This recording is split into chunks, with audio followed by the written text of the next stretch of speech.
Good morning student. जो आपने समझा था उसके आगे का अर्थ समझिए। परंतु इस बुद्धि की जड़ तभी दृढ़ हो सकती है जब चित्त में सत्य के लिए निर्वात के सभी शास्त्र इस प्रेम को उत्पन्न कर सकती हैं। पर शर्त यह है कि ज्ञान औषधि की घूंट की भांति ऊपर से ना पिला दिया गया। कहने का तात्पर्य यह है कि सबके प्रति उचित कर्तव्य का पालन करना ही धर्म कहलाता है।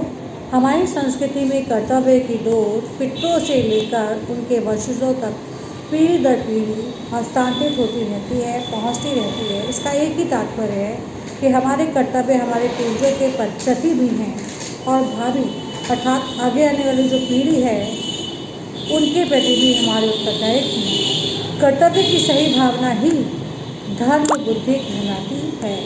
यह भावना सब में घर कर जाए तो जितनी भी लड़ाई है, झगड़े हैं, विवाद हैं, वो स्वयं ही नष्ट हो जाएं।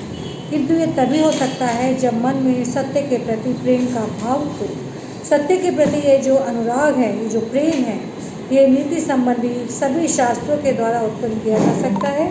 किंतु एक ही शर्त है इस प्रेम के उत्पन्न करने के पीछे कि जो प्रेम है वो मात्र किसी दवाई की भांति ऊपर से ना पिलाया गया हो, अर्थात उसे ऊपरी मन से ग्रहण ना किया गया हो, वरन अंतर मन से उसे स्वीकार करके उसका अनुपालन करने का भाव हृदय में होना चाहिए।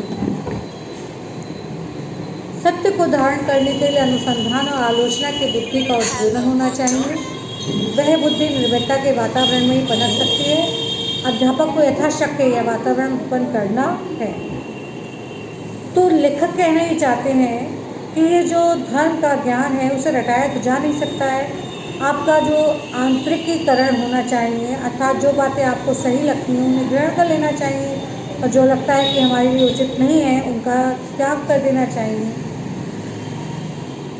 अन्वेषणात्मक बुद्धि, खोजने की बुद्धि, जब आलोचनात्मक मंथन से सत्य का अन्वेषण करती है, सत्य की खोज करती है, तभी वह प्राप्त हो सकता है।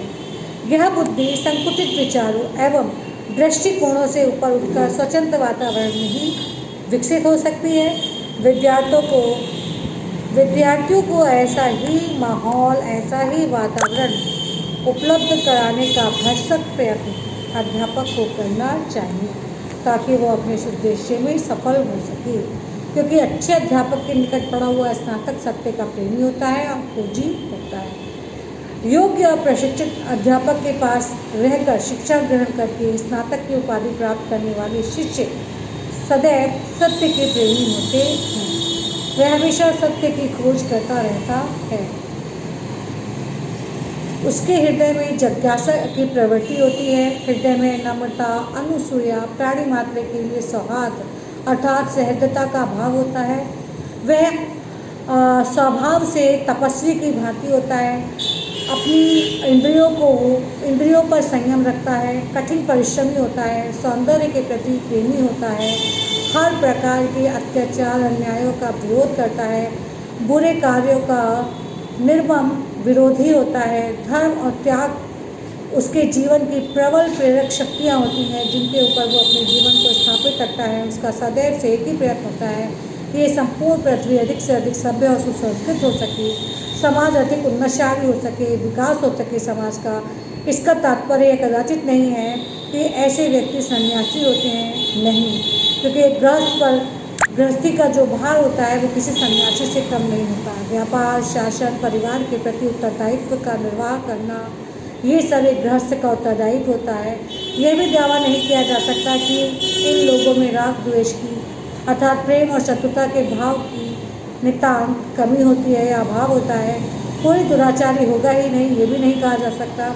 अध्यापक और समाज केवल प्रयत्न कर सकते हैं। उस प्रयत्न का परिणाम निसंदेह होता तो है, लेकिन कितनी सीमा तक होता है ये नहीं कहा जा सकता है। हाँ, इतना परिणाम तो अवश्य ही होगा कि देखा देखी कुछ लोग जो है वो ठीक राह पर चलने लगेंगे, उनका अनुसरण करते हुए कुछ और उनके साथ हो लेंगे।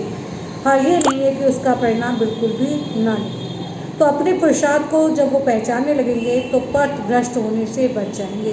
कुछ ऐसे भी हैं जो पथ भ्रष्ट होंगे, मार्ग पर चलेंगे, गिरेंगे भी, अपनी भूलों को पहचानेंगे, पश्चाताप भी करेंगे और अपनी गलतियों को सीढ़ी बनाकर उन्हें नहीं दोहराएंगे, क्योंकि भूल करना बुरा नहीं है, भूल को भूल न समझना ही सबसे बड़ा दुर्भाग्य है। लेकिन कहना ये चाहते हैं कि इस संसार में कोई व्यक्ति ऐसा नहीं है जिससे गलती नहीं होती है। जाने अनजाने हर व्यक्ति गलती करता है। गलती करना कोई गलत नहीं है, कुछ बुरा नहीं है, क्योंकि इंसान गलतियों का पुतला है। तो गलती तो वो करेगा, जो गलती ना करे वो इंसान ही नहीं, वो तो ईश्वर है। तो लेखक कहते हैं कि जो गलती करने के बाद भी अपनी गलती को गलती स्वीकारता नहीं है वो बुरा है, क्योंकि अगर अपनी भूल को आप भूल मान लेते हैं तो उसमें सुधार की गुंजाइश होती है। लेकिन अगर आप हट कर लेते हैं कि नहीं, हमने तो कुछ गलती की ही नहीं, तो उसमें सुधार की कदाचित आवश्यकता नहीं रह पाती।